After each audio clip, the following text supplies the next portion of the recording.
Alors nous voilà toujours dans la ceinture orange avec le domaine 1 et le deuxième objectif qui est de comparer deux fractions. Voilà, dans le premier exercice, on nous demande de le faire avec éventuellement une droite graduée. Mais, feignant dans le bon sens du terme, ça vous dit quelque chose? Si je peux éviter moi, de la tracer, cette droite graduée, pour représenter les nombres et savoir les comparer du coup, ça ne sera pas plus mal. Et j'observe dans le cas numéro 1, enfin dans la question A plus exactement, qu'on a une fraction ici négative et une fraction positive. Eh bien, il se trouve qu'un négatif sera toujours plus petit qu'un positif. Donc je n'ai absolument pas besoin de tracer ça sur une droite graduée. Pour ces deux-là, par contre, ils sont tous les deux négatifs et même tous les deux plus petits que moins 1, parce que 9 est plus grand que 4 et 11 est plus grand que 3. Donc toutes les petites astuces de comparaison dont on reparlera dans l'exo 2, là, elles ne sont pas applicables. Alors, oui, je vais tracer ma droite graduée et je vais placer ces deux nombres. Et après, je vous dirai quand même qu'il y a moyen d'éviter la droite graduée, mais pas aussi facilement. Alors,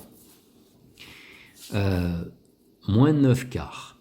Il me semble que c'est juste en dessous de moins 8 quarts. Et moins 8 quarts, c'est moins 2. Quant à moins 11 tiers, c'est juste en dessous de moins 9 tiers, c'est-à-dire de moins 3. Alors, je vais placer moins 2 ici, moins 3 ici, moins 4 ici. Vous voyez, j'ai pas la place de moins 1, 0, tout ça, donc vous imaginez qu'ils sont un peu plus loin vers là-bas. Hein. Voilà.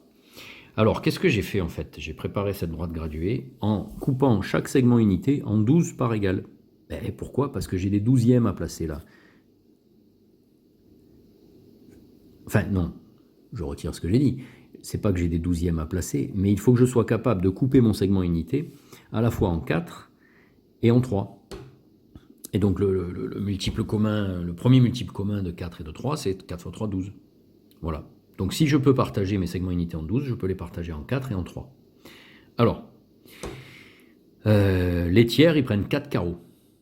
Donc là, par exemple, moins 2, j'espère que vous serez d'accord avec moi, pour dire que c'est moins 6 tiers. Mais c'est aussi, pour les quarts, moins 8 quarts. Et moins 3, c'est moins 9 tiers. Et c'est aussi moins 12 quarts. Voilà, bon, moins 4 pour l'instant, on s'en moque un petit peu. Alors, moins 11 tiers. Alors, je regarde les tiers, moins 6, moins 9. Et les tiers, je le redis, un tiers, c'est 4 carreaux. Parce que dans 12 carreaux, 4 carreaux, il y va 3 fois. Donc, là, j'ai moins 9 tiers. Donc ici, j'ai moins 10 tiers. Et ici, j'ai moins 11 tiers. Ok? Bien.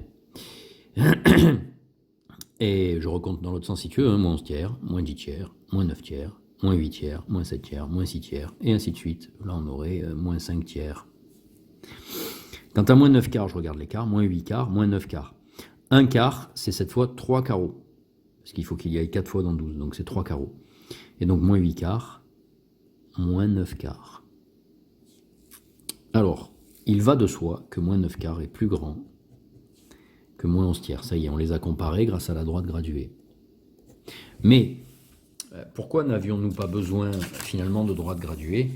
Regardez, les deux fractions n'appartiennent pas au même secteur. Qu'est-ce que j'appelle un secteur? C'est un segment unité. Moins 11 tiers, il est entre moins 4 et moins 3. Et moins 9 quarts, il était entre moins 3 et moins 2. Si j'avais pu détecter ça dès le début, j'aurais pas eu besoin de les placer sur une droite graduée.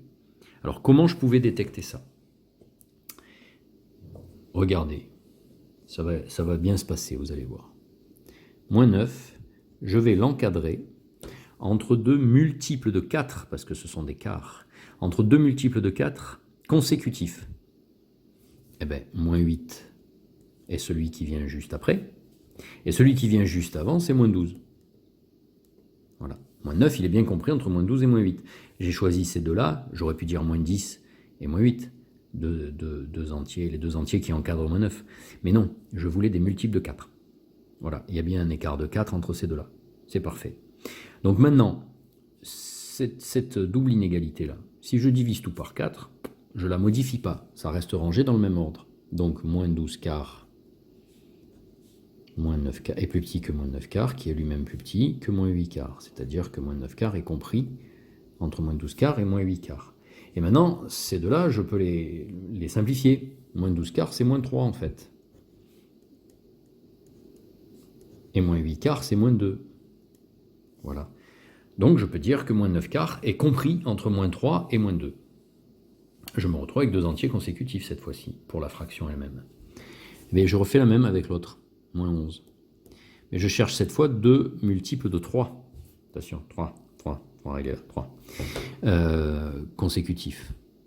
Alors, là, ça va être moins i plus grand, moins 9.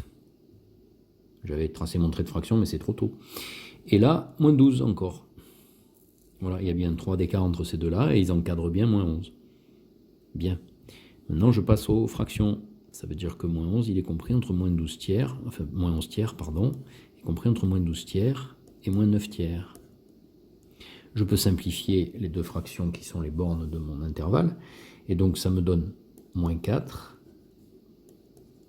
pour moins 12 tiers, et moins 3 pour moins 9 tiers. Vous voyez, je n'ai pas besoin de droite graduée pour me dire que moins 11 tiers va être plus petit, parce qu'il est coincé entre moins 4 et moins 3, alors que moins 9 quarts est coincé entre moins 3 et moins 2.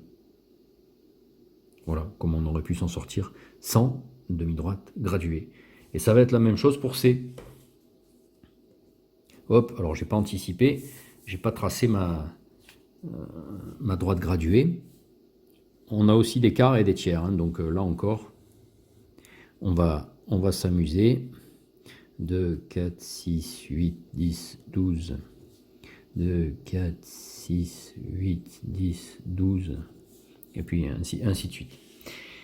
Et cette fois-ci, ce que je veux comparer comme fraction, c'est 4 tiers et 5 quarts.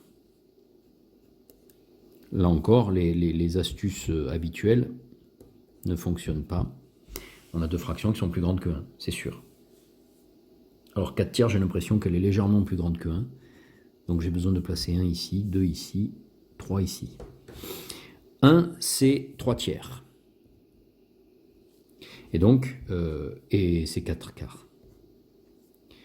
Donc, 4 tiers. Les tiers, encore une fois, c'est tous les 4 carreaux. Hein, là, on voit bien que tous les 4 carreaux, ça rentre 3 fois dans un segment unité. Donc, 3 tiers est là, 4 tiers est ici. Quant au quart, eh bien, c'est tous les 3 carreaux. Voilà, 1, 2, 3, 4. 3 carreaux, ça rentre bien 4 fois dans 12. Ça rentre bien 4 fois dans 12. Et alors là, j'ai 4 quarts, donc 5 quarts, c'est le suivant. Bon, là, la demi-droite graduée, elle était presque incontournable, à moins de réduire au même dénominateur. Donc, on se rend compte que 5 quarts est plus petit que 4 tiers, grâce à ce stratagème. Hein. Ce qu'on a fait précédemment, là, l'encadrement entre deux entiers consécutifs, ici, ça ne nous aurait rien donné parce qu'ils sont tous les deux coincés entre 1 et 2. Voilà, eh bien, rendez-vous pour l'exo 2.